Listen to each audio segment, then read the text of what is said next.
Praise the lord. ప్రవేశనామంలో మీ అందరికీ కూడా నా యొక్క శుభములు తెలియజేస్తున్నాను. ఈరోజు మన యొక్క వాక్య అంశము ఏంటంటే మనిషికి బుద్ధి అనేది ఎప్పుడు వస్తుంది అనేది మనము తెలుసుకుందాము. ఒక మనుషునికి లేదా ఒక మానవునికి బుద్ధి ఎప్పుడు వస్తుంది అనేది మనం ఇక్కడ తెలుసుకుందాము. న్యాయాధిపతులు 16వ అధ్యాయము 28వ వచనం ఒకసారి చూద్దాము. అప్పుడు సంసోను, యెహోవా ప్రభువా, దయచేసి నన్ను జ్ఞాపకము చేసుకొనుము. నన్ను జ్ఞాపకం చేసుకోమన్న దేవా, దయచేసి ఈసారి మాత్రమే నన్ను బలపరచుము. నా 2 కన్నుల నిమిత్తము ఫిలిష్తీయులను ఒక్కమారే దండించి పగ తీర్చుకొననిమ్మని యెహోవాకు మొరపెట్టి అని వాక్యము వివరిస్తుంది. వాక్యమైనటువంటి దేవుడు మనతో మాట్లాడుతున్నాడు. ఇక్కడ సంసోను తల్లి గర్భంలోనే నాజీరు చేయబడినటువంటి వ్యక్తి అయి ఉంటున్నాడు. అతని తలపైకి మంగళ కత్తి రాకుండా తన యొక్క బలమంతా కూడా తన జుట్టులో ఉన్నట్టుగా మనము చూస్తున్నాము. అయితే సంసోను దెలీలా చేత వ్యామోహించబడినప్పుడు ఇక ఫిలిష్తీయుల చేత ఆమె దెలీలా లంచము తీసుకొని డబ్బు పుచ్చుకొని సంసోను అప్పగించుటకు తన యొక్క బలము యొక్క రహస్యము ఎక్కడ ఉంది అని సంసోను ద్వారా తెలుసుకుంటుంది. ఆమె తన తల వెంట్రుకలలో ఆ యొక్క వెంట్రుకలు కట్ చేసినట్లయితే 7 జడలు కట్ చేసినట్లయితే తన బలమంతా కూడా పోతుందని ఎప్పుడైతే ఇక సంసోను ఆమెకు దెలీలాకు తెలియజేస్తాడో అప్పుడు సంసోను తన యొక్క తొడపైన నిద్రపుచ్చి ఇక దెలీలా 7 జడలు కట్ చేసినట్టుగా చూస్తున్నాము. ఎప్పుడైతే సంసోని యొక్క బలము తన నుండి వదిలి వెళుతుందో, దేవుడు తన యొక్క చేయిని ఎప్పుడైతే విడిచిపెడతాడో అప్పుడు దెలీలా ఫిలిష్తీయులను పిలుస్తుంది. ఫిలిష్తీయుల సర్దారులు వచ్చి సంసోనును బంధించి వెళ్ళి దేవాలయానికి కట్టివేసి తన యొక్క 2 కళ్ళను పీకి వేసినట్టుగా మనము చూస్తున్నాము. ఎప్పుడైతే సంసోని యొక్క బలము తన నుండి వదిలిపోయిందో, దేవుడు ఎప్పుడైతే తనను ఎడబాసి ఉన్నాడో, దేవుడు ఎప్పుడైతే తన చేయి విడిచిపెట్టి ఉన్నాడో అప్పుడు సంసోను ప్రార్థిస్తున్నాడు. ఏమని? సంసోను, యెహోవా ప్రభువా, దయచేసి నన్ను జ్ఞాపకము చేసుకోమని, ఈసారికి మాత్రమే నన్ను జ్ఞాపకము చేసుకోమని ప్రార్థించినట్టుగా చూస్తున్నాము. సంసోను ఆ విధంగా ప్రార్థించి ఆ యొక్క దేవాలయం ఆ యొక్క స్తంభములను కుడి చేత ఒకటి ఎడమ చేత ఒకటి పట్టుకొని వాటిని లాగి వంగి చనిపోయినప్పుడు సంసోన్తో పాటు అక్కడ ఫిలిష్తీయుల సర్దారులు ప్రజలందరూ కూడా జనులందరూ కూడా చనిపోయినట్టుగా మనము చూస్తున్నాము.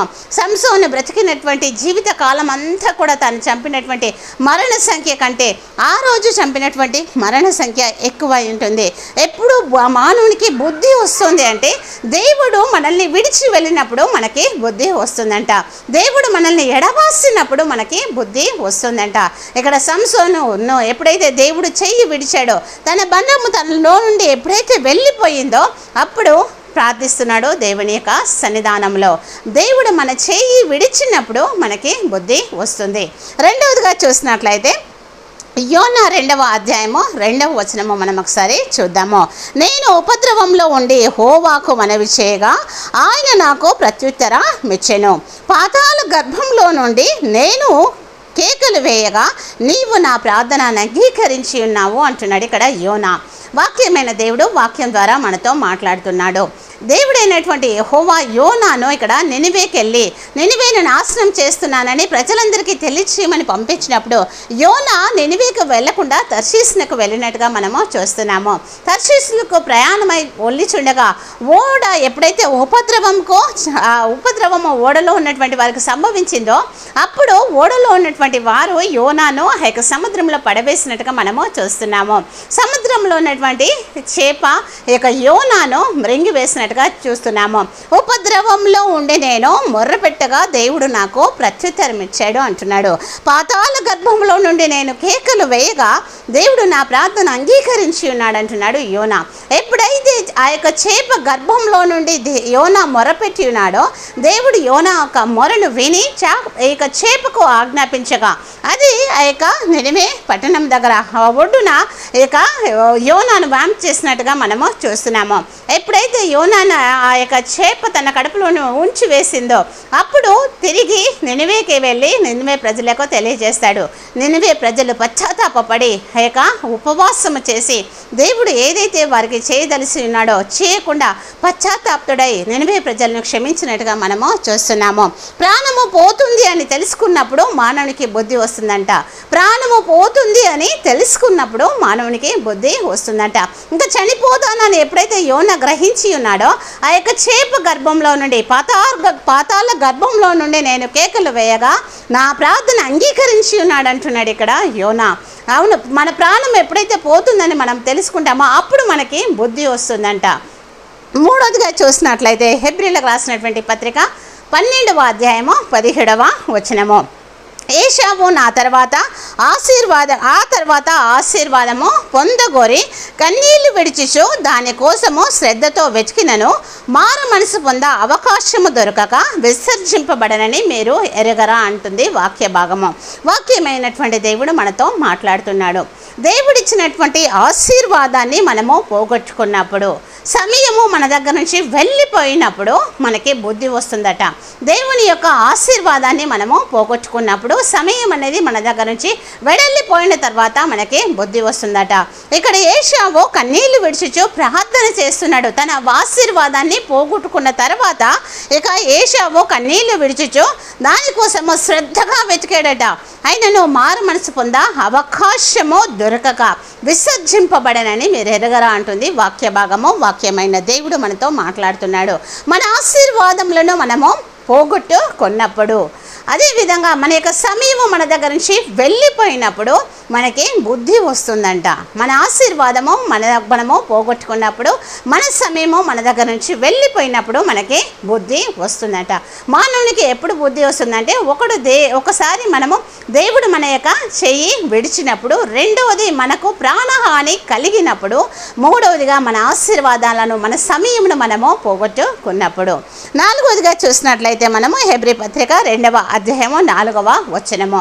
ఇంత గొప్ప రక్షణను మనము నిర్లక్ష్యం చేసిన ఎడల ఎలాగూ తప్పించుకుందామని వాక్య భాగము మనకి వివరిస్తుంది.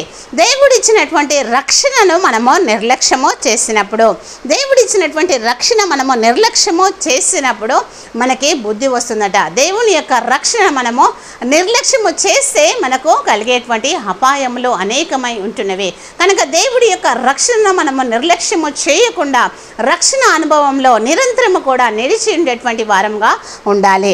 అదేవిధంగా ఈ లూకాసు వార్త 15వ అధ్యాయము మనము 17వ వచనము చూసినట్లయితే, అయితే బుద్ధి వచ్చినప్పుడు వాడు నా తండ్రి యొద్ద ఎంతమంది కూలివాండ్లకు అన్నము సమృద్ధిగా ఉన్నది, నేనైతే ఇక్కడ ఆకలికి చచ్చిపోవచ్చున్నాను అంటున్నాడు. సర్వస్వము కోల్పోయినప్పుడు మానవునికి బుద్ధి వస్తుందట.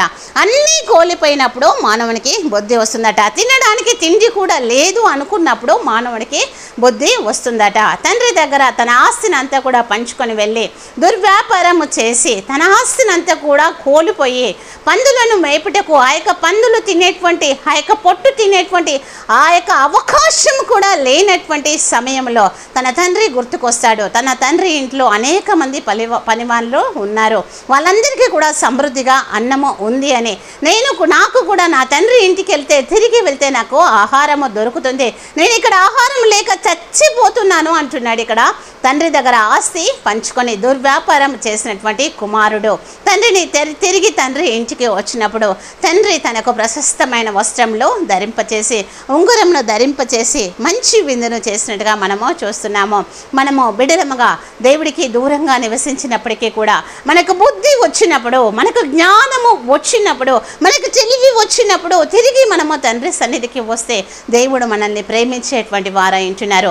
ప్రశస్తమైన వస్త్రము ధరింపచేసేటువంటి వారై ఉంటున్నారు. మంచి ఉంగరమును ధరింపచేసేటువంటి వారై ఉంటున్నారు. ప్రేమతో విందు చేయించేటువంటి వారై ఉంటున్నారు. మనకు బుద్ధి ఎప్పుడు వస్తుంది అంటే సర్వస్వము కోల్పోయి తినుటకు ఆహారము లేని సమయంలో మనకి బుద్ధి వస్తుంది అంట.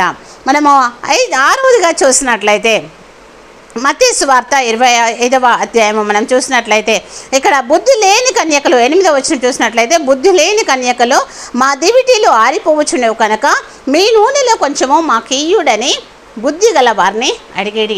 ఇక్కడ 10 మంది కన్యకలు ఉన్నారు. ఈ యొక్క 10 మంది కన్యకలు పరలోకంను సాదృశ్యమై ఉంచున్నారు. అందులో 5గురు బుద్ధి గల వారు, 5గురు బుద్ధి లేని వారు. బుద్ధి గల కన్యకలు వారి దివిటీలతో పాటు సిద్ధలలో నూనె తీసుకొని వెళ్ళారు. బుద్ధి లేని వారు కేవలము దివిటీలలో నూనె మాత్రమే తీసుకెళ్లారు. పెళ్లి కుమారుడు ఆలస్యము చేయగా వారు కునికి నిద్రించినప్పుడు ఇక్కడ నూనె అయిపోయినట్టుగా చూస్తున్నాము. పెళ్లి కుమారుడు వస్తున్నాడని అర్ధరాత్రి వేళ కేక వినినప్పుడు వీరి దగ్గర నూనె అయిపోయినందువలన బుద్ధిగల కన్యకలను అడుగుచున్నట్టుగా చూస్తున్నాము. కన్యకలు పరిశుద్ధ జీవితానికి సాదృశ్యంగా ఉంటున్నారు. పరిశుద్ధాత్మను మనము కలిగి ఉన్నప్పటికీ కూడా, పరిశుద్ధంగా మనము జీవిస్తున్నప్పటికీ కూడా, పరిశుద్ధాత్మ అనేటువంటి నూనె మనలో లేకపోతే పరలోక రాజ్యంలోకి మనము వెళ్ళలేము, ప్రభువుని మనము చూడలేము. కనుక సరి అయిన పద్ధతిలో మనము సిద్ధపడవలసిన వారమై ఉంటున్నాము. ఎప్పుడైతే మన దగ్గర నూనె అయిపోతుందో అప్పుడు మనకి బుద్ధి వస్తుందంట. మనం చేసిన తప్పును మనము తెలుసుకున్నప్పుడు మనకి బుద్ధి వస్తుంది అంట. ఇక్కడ బుద్ధి లేని కన్యకలు వారి యొక్క దివిటీలు ఆరిపోయినప్పుడు వారికి బుద్ధి వచ్చింది. మన ఆత్మలు ఆర్పివేయకూడదు, ఆత్మను ఆర్పకుడి అంటున్నాడు దేవుని వాక్యము. కనుక ఆత్మను ఆర్పకుండా నిరంతరము కూడా అది వెలిగేటువంటి దానిగా ఉంచాలి. నిత్యము నూనె మనలో ప్రవహించేటువంటి దానిగా ఉండవలసిన వారమై ఉంచున్నాము. అదేవిధంగా మనము చివరిగా చూసుకున్నట్లయితే 2వ రాజులు గ్రంథము 5వ అధ్యాయము 27వ వచనం చూసినట్లయితే, కాబట్టి నయమానునకు కలిగిన కుష్టి నీకును నీ సంతతికని సర్వకాలము అంటియుండును అని చెప్పగా, వాడు మంచు వలె తెల్లనైన కుష్ఠము కలిగి ఎలీషా ఎదుటి నుండి బయలుదేరి వెళ్ళెను అని వాక్యము మనకి వివరిస్తుంది. ఇక్కడ మనము చూసినట్లయితే ఎలీషా గేహాజీని నయమాను చూస్తున్నాము. నయమాను కుష్ఠరోగము కలిగి ఎలీషా దగ్గరికి వచ్చినప్పుడు ఎలీషా యొక్క నదిలో 7 మార్లు మునగమన్నప్పుడు మునిగి స్వస్థత పొంది తాను బహుమతి ఇవ్వడానికి ఎలీషా దగ్గరికి వచ్చినప్పుడు ఎలీషా తీసుకున్నప్పుడు గేహాజీ వాటిపైన ఆశ కలిగి నయమాను వెనుక పరిగెత్తి ఆ యొక్క వస్త్రంను తీసుకొని రావడం జరుగుతుంది. కానీ ఎలీషా ప్రవక్త గేహాజీ ఎక్కడి నుండి వస్తున్నామంటే నేను ఎక్కడికి వెళ్ళలేదు, ఇక్కడే ఉన్నానని అబద్ధము చెప్పినట్టుగా చూస్తున్నాము. ఆ యొక్క చిన్న వస్త్రముల కొరకు ఆశపడినటువంటి గేహాజీని ఎలీషా అక్కడ శపించినట్టుగా చూస్తున్నాము. తన కుటుంబం అంతా కూడా అదే నయమాను కుష్టి కలిగి ఉంటారని. మనము పాపము చేసినప్పుడు దేవుడు మనకి జ్ఞాపకము వస్తాడు. మనము పాపము చేసినప్పుడు మనకి దేవుడు జ్ఞాపకము వస్తాడు. మొదటిగా మనము చూసినట్లయితే దేవుడు మన యొక్క చేయి విడిచినప్పుడు మనకు దేవుడు గుర్తు వస్తాడు. మనం ప్రాణము పోతుంది అని మనకు తెలిసినప్పుడు దేవుడు మనకి గుర్తు వస్తాడు. అదేవిధంగా దేవుని యొక్క ఆశీర్వాదాన్ని మనము పోగొట్టుకున్నప్పుడు దేవుడు మనకి గుర్తుకు వస్తాడు. దేవుడిచ్చినటువంటి రక్షణను మనము నిర్లక్ష్యము చేసినప్పుడు దేవుడు మనకి గుర్తు వస్తాడు. సర్వస్వము కూడా కోల్పోయినప్పుడు దేవుడు మనకి గుర్తుకు వస్తాడు. మనలో ఉన్నటువంటి దివిటీలు ఆరిపోయినప్పుడు, మనలో ఉన్నటువంటి నూనె అయిపోయినప్పుడు దేవుడు మనకి గుర్తుకు వస్తాడు. మనము పాపము చేసినప్పుడు దేవుడు మనకి గుర్తుకు వస్తాడు. కనుక మనము ఇలాంటి వాటన్నిటికీ కూడా దూరంగా ఉండి నిత్యము మనము ప్రభు సన్నిధానంలో కేవలము దేవుని బిడ్డలుగా జీవించుటకు దేవుడు మనందరినీ కూడా దీవించి ఆశీర్వదించునుగాక. ప్రభు సన్నిధానంలో అన్ని విషయాలలో మనము ప్రభువుకు మాత్రమే లోబడి, దేవుని చిత్తానికి మాత్రమే లోబడి జీవించే విధంగా ఉందముగాక. దేవుడు మనందరినీ కూడా ఆశీర్వదించునుగాక. ఆమేన్.